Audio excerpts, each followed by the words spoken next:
कधी विचार केला आहे का? एका बाजूला क्रिकेट, हिमालय आणि गंगा नदी असलेला भारत, तर दुसऱ्या बाजूला फुटबॉल, कार्निवल आणि अमेझॉनच्या रेन फॉरेस्ट सह ब्राझील. हे दोन्ही देश एकमेकांपासून हजारो किलोमीटर दूर, पण एक गोष्ट त्यांना सामायिक आहे, ती म्हणजे त्यांची प्रचंड लोकसंख्या. आजच्या या व्हिडिओत आपण या दोन देशांच्या लोकसंख्येच्या दृष्टीने थेट तुलना करणार आहोत. ब्राझील देशाची लोकसंख्येची सरासरी घनता खूप कमी का आहे? भारत देशाची लोकसंख्येची सरासरी घनता जास्त का आहे?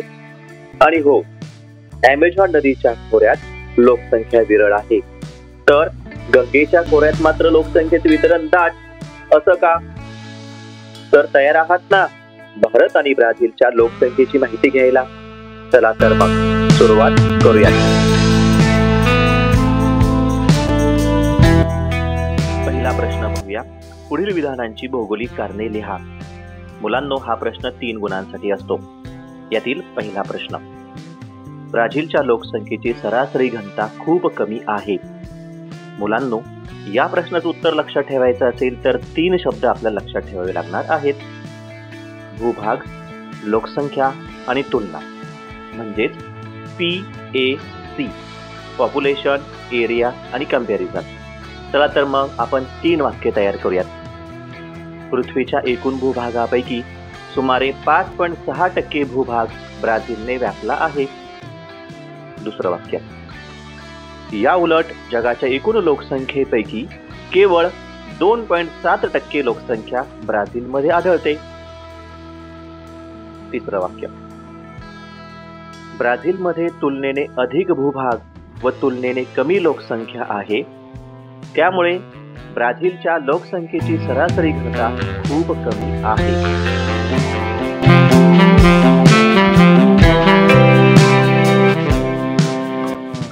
पुढचा प्रश्न पहा. भारताच्या लोकसंख्येची सरासरी घनता जास्त आहे. या उत्तरात देखील आपण भूभाग, लोकसंख्या आणि तुलना हे 3 शब्द लक्षात ठेवणार आहोत, म्हणजेच PAC. चला तर मग उत्तर तयार करूयात. पहिलं वाक्य आहे, पृथ्वीच्या एकूण भूभागापैकी केवळ 2.41% भूभाग भारताने व्यापला आहे. दुसरं वाक्य, या उलट जगाच्या एकूण लोकसंख्येपैकी सुमारे 17.5% लोकसंख्या भारतात आढळते. तिसरं वाक्य, भारतात तुलनेने कमी भूभाग आणि तुलनेने अधिक लोकसंख्या आहे, त्यामुळे भारताच्या लोकसंख्येची सरासरी घनता जास्त आहे. पुढचा प्रश्न पहा. अमेझॉन नदीच्या खोऱ्यात लोकसंख्या विरळ आहे. मुलांनो, ब्राझील देशाच्या उत्तर भागात विषुववृत्ताजवळील अमेझॉन नदीच्या खोऱ्यात वार्षिक सरासरी पर्जन्याचे प्रमाण सुमारे 2000 मिलीमीटर असते व या भागातील वार्षिक सरासरी तापमान सुमारे 28 अंश सेल्सिअस असते. अमेझॉन नदीच्या खोऱ्याच्या भागात अत्यंत घनदाट सुधारित वर्षावने आढळतात. जास्त पर्जन्यमान, उष्ण व दमट हवामान आणि घनदाट वर्षावने या प्रतिकूल घटकांमुळे अमेझॉन नदीच्या खोऱ्याचा भाग दुर्गम बनला आहे. अमेझॉन नदीच्या खोऱ्यात वाहतुकीचे दाट जाळे विकसित झालेले नाहीत, त्यामुळे अमेझॉन नदीच्या खोऱ्यात लोकसंख्या विरळ आहे. त्यानंतर आपण पुढचा प्रश्न जाणून घेऊया. गंगेच्या खोऱ्यात लोकसंख्येचे वितरण दाट आहे. मुलांनो, भारतातील उत्तर भागात गंगा नदीच्या खोऱ्याचा मैदानी प्रदेश आहे. गंगा नदीच्या खोऱ्यात पुरेसे पर्जन्यमान, सुपीक जमीन, पाण्याची उपलब्धता, सौम्य हवामान इत्यादी अनुकूल घटक आढळतात. गंगा खोऱ्याचा प्रदेश शेती व विविध उद्योगांच्या विकासासाठी अनुकूल आहे. या प्रदेशात वाहतुकीचे दाट जाळे विकसित झालेले आहेत, त्यामुळे गंगेच्या खोऱ्यात लोकसंख्या दाट आहे.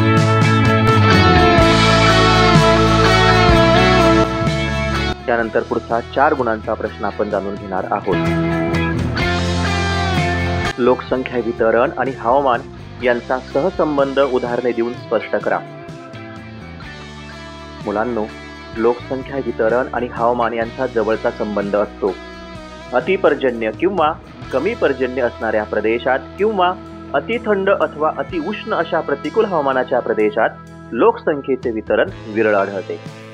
उदाहरणार्थ, भारतातील अतिथंड हिमालयाच्या पर्वतरांगेत, थरच्या वाळवंटी भागात तसेच ब्राझीलमधील अतिपर्जन्य असणाऱ्या ॲमेझॉन नदीच्या खोऱ्यात लोकसंख्येचे वितरण विरळ आढळते.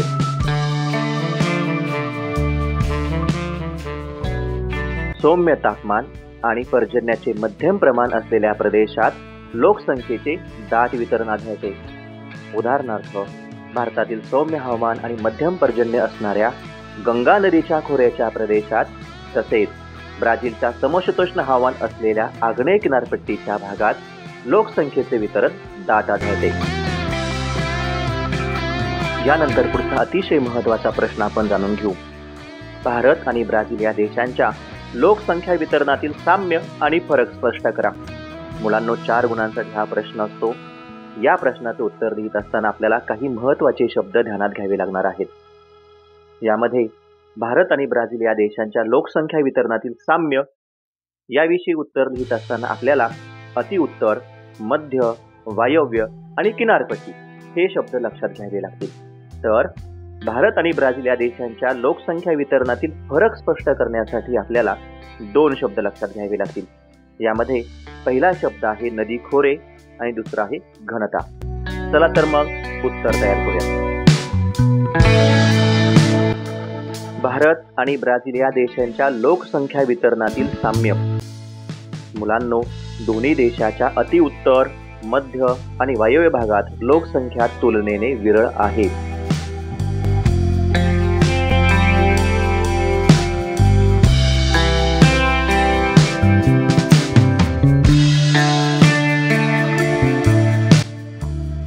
भारतातील अतिउत्तरेतील जम्मू काश्मीरमध्ये व ब्राझीलमधील अतिउत्तरेतील अमापा राज्यात लोकसंख्या तुलनेने विरळ आहे. भारतातील मध्य भागातील मध्य प्रदेश राज्यात व ब्राझीलमधील मध्य भागातील माटो ग्रासो राज्यात लोकसंख्या तुलनेने विरळ आहे. भारताच्या वायव्य भागातील राजस्थान राज्यातील थरच्या वाळवंटात व ब्राझीलमधील वायव्य भागातील ॲमेझॉनस राज्यात लोकसंख्या तुलनेने विरळ आढळते. भारतातील पूर्व व पश्चिम किनारपट्टीच्या प्रदेशात आणि ब्राझीलमधील पूर्व किनारपट्टीच्या व प्रामुख्याने आग्नेय किनारपट्टीच्या प्रदेशात लोकसंख्या तुलनेने दाट आढळते. यानंतर आपण याच प्रश्नाच्या उत्तरातील दुसरा भाग जाणून घेऊया. भारत व ब्राझील या देशांच्या लोकसंख्या वितरणातील फरक आणि फरकासाठी आपण लक्षात ठेवणार आहोत नदी खोरे आणि घनता असे 2 शब्द. पहिलं वाक्य पहा. भारतातील गंगा व इतर नद्यांच्या खोऱ्यांच्या प्रदेशात लोकसंख्या तुलनेने दाट आढळते. या उलट ब्राझीलमधील ॲमेझॉन नदीच्या खोऱ्यात लोकसंख्या तुलनेने विरळ आढळते. जनगणना 2011 नुसार भारताच्या लोकसंख्येची सरासरी घनता 382 व्यक्ती प्रति चौरस किलोमीटर होती. या उलट ब्राझीलच्या लोकसंख्येची सरासरी घनता केवळ 23 व्यक्ती प्रति चौरस किलोमीटर होती. पुढचा प्रश्न आपण जाणून घेऊया. पुढील विधाने चूक की बरोबर ते लिहा. चुकीचे विधाने दुरुस्ती करून लिहा. मुलांनो, 1 गुणासाठी असा प्रश्न येत असतो. यातील पहिला प्रश्न. भारतापेक्षा ब्राझीलमध्ये साक्षरतेचे प्रमाण जास्त आहे. हे विधान बरोबर आहे. दुसरा प्रश्न. ब्राझीलमधील लोक ईशान्य भागापेक्षा आग्नेय भागात राहणे जास्त पसंत करतात. मुलांनो, हे विधान देखील बरोबर आहे. पुढचा प्रश्न. भारतातील लोकांचं आयुर्मान कमी होत आहे. मुलांनो, हे विधान चूक आहे. दुरुस्त विधान असं आहे, भारतातील लोकांचे आयुर्मान वाढत आहे. पुढचा प्रश्न. भारताच्या वायव्य भागात दाट लोकवस्ती आहे. हे विधान चूक आहे. दुरुस्त विधान, भारताच्या वायव्य भागात विरळ लोकवस्ती आहे. पुढचा प्रश्न आपण जाणून घेऊया. ब्राझीलच्या पश्चिम भागात दाट लोकवस्ती आहे. हे विधान चूक आहे. दुरुस्त विधान असं आहे, ब्राझीलच्या पश्चिम भागात विरळ लोकवस्ती आहे. मुलांनो, अशा प्रकारे आपण चूक की बरोबर व चुकीचे विधान दुरुस्त करा हा प्रश्न जाणून घेतला. मुलांनो, अशा प्रकारे आपण लोकसंख्या पाठातील सर्व प्रश्नांची उत्तरं अगदी सोप्या पद्धतीने जाणून घेतली. तुम्हा सर्वांना या पाठाच्या अभ्यासासाठी खूप खूप शुभेच्छा.